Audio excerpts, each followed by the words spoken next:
Woke corporates call us deplorables.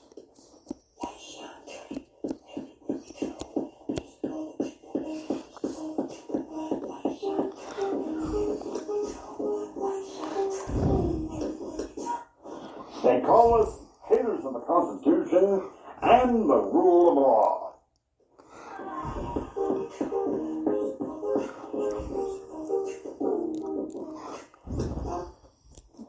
Now, the James A. Hendricks School of Leadership with our fearless leader, Dr. Policy, James Hendricks.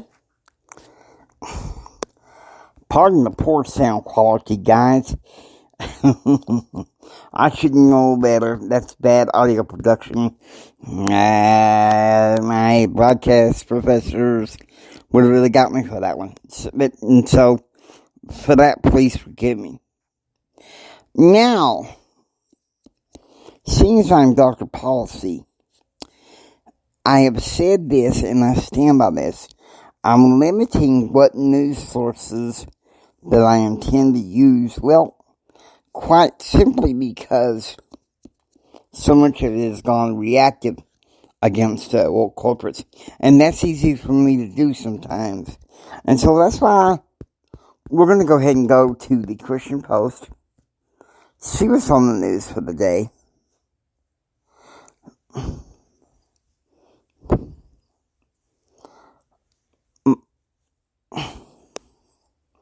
See what we can find here.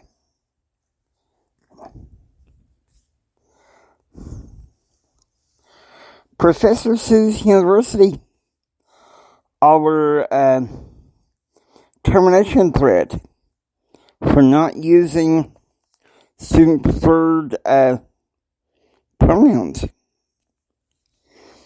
I cannot believe this crap. You know, I gotta be honest with you. People have been calling for academic freedom, and I'm gonna be one of them causes for academic freedom in public affairs. Because you see, in talking about public affairs, I've talked about the values of fairness, diversity. But it's funny how liberals and wokes like to twist what God originally intended. And especially using a dang university to do it. And it's a theater professor, for Pete's sake. Wake up!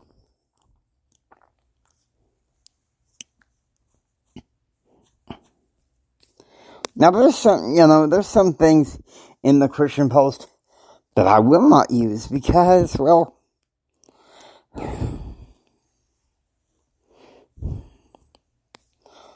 because some of it is based on something that happened in social media, and so I'm not gonna test it with a 10-foot pole. But come on, have we lost our right to academic freedom just because these idiots from the woke class of 68? Now, look, I'll be honest with you. I thought people like Rob Carson were maybe a bit nutsoid on the deals. But after doing much thought about it, I thought, some of these conservative talk show hosts are right.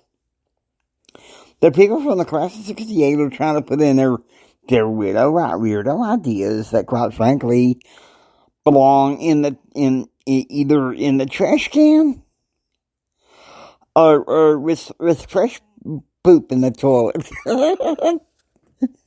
Okay. I gotta stop using my crazy warped sense of humor.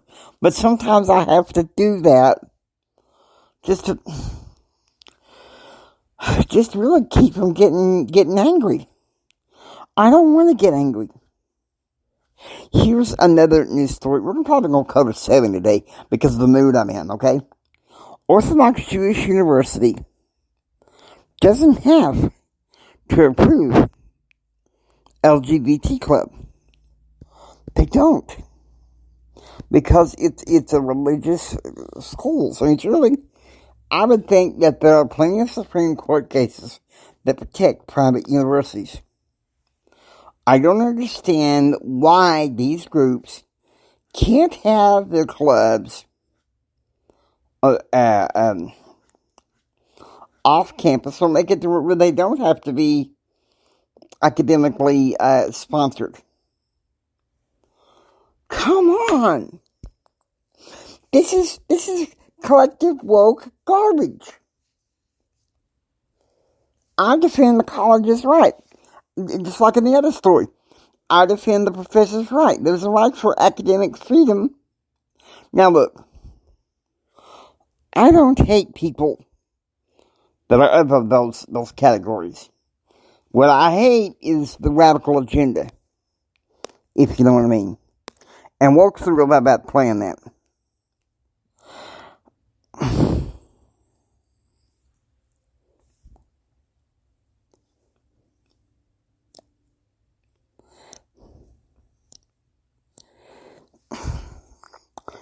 Here's another. With that, I think what we're going to do is we're going to take a little break. And I'll come back. And, maybe there's some news stories. I'll provide a prescription here. This is the James A. Hendricks School of Leadership.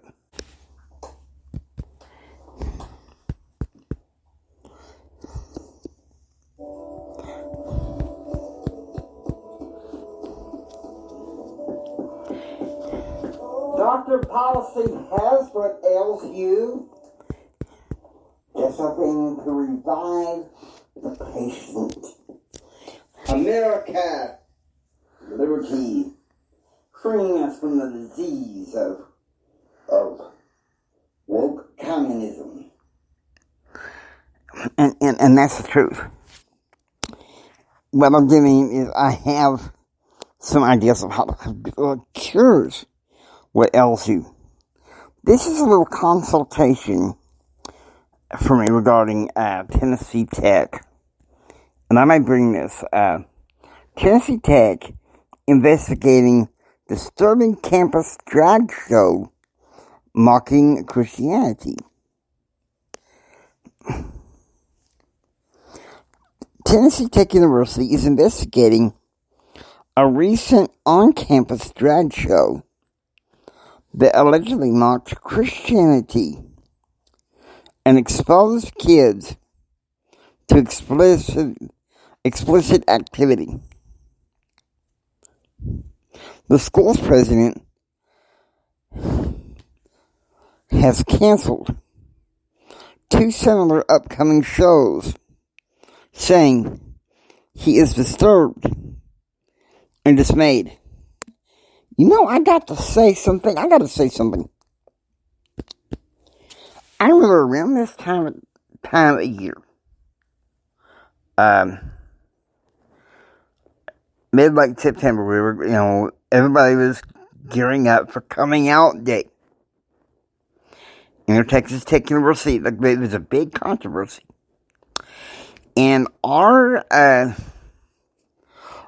president, I think at the time it was a guy named David Harrigan, and he put out a story, little editorial about how, that this was a blight on the moral character of the university. And some of the kids just went after him. But the majority of some kids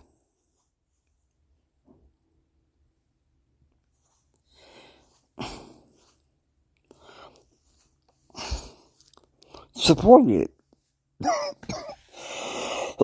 Now, one of my YouTube channels, I'm going to be talking about really what I see was an attempt for a counterculture against what happened in the 60s on some colleges in campuses in the 1990s.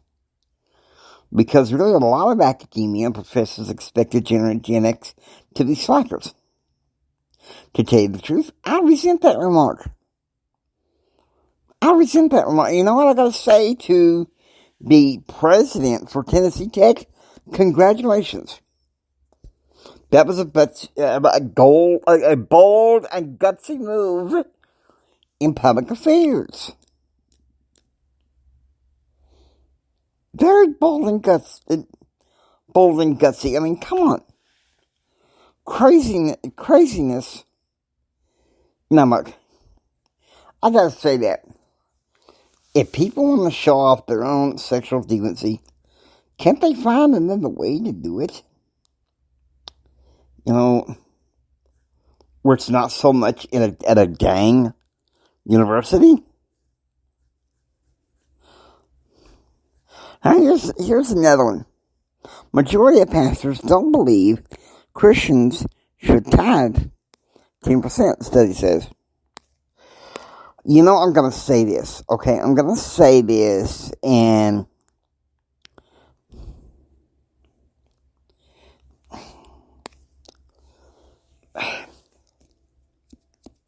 my faith in the Church of Jesus Christ of Latter-day Saints says 10%, but I'm going to leave it up to y'all's own interpretation.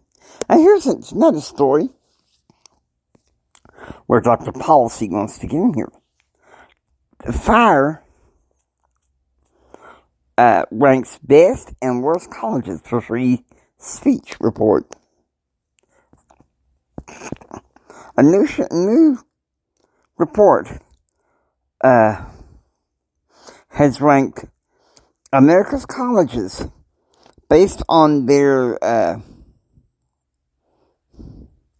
openness to free speech, particularly for students and speakers who espouse conservative views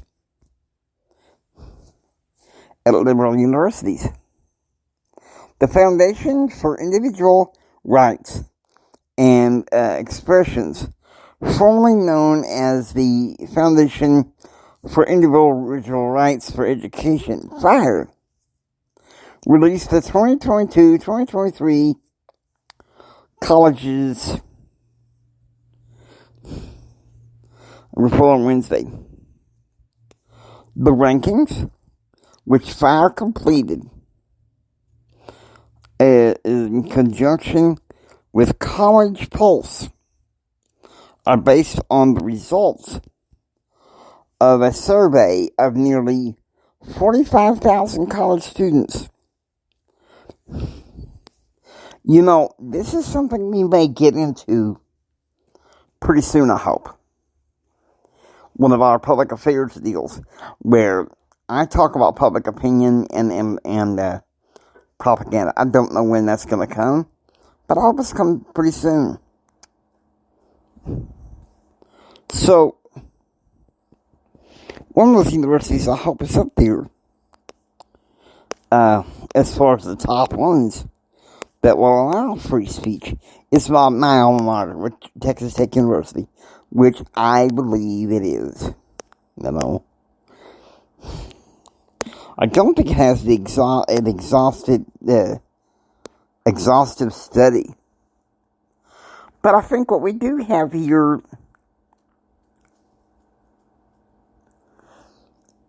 I wouldn't mind going and speaking in colleges in West Texas, but I don't think really that those are the places for me to espouse my political views.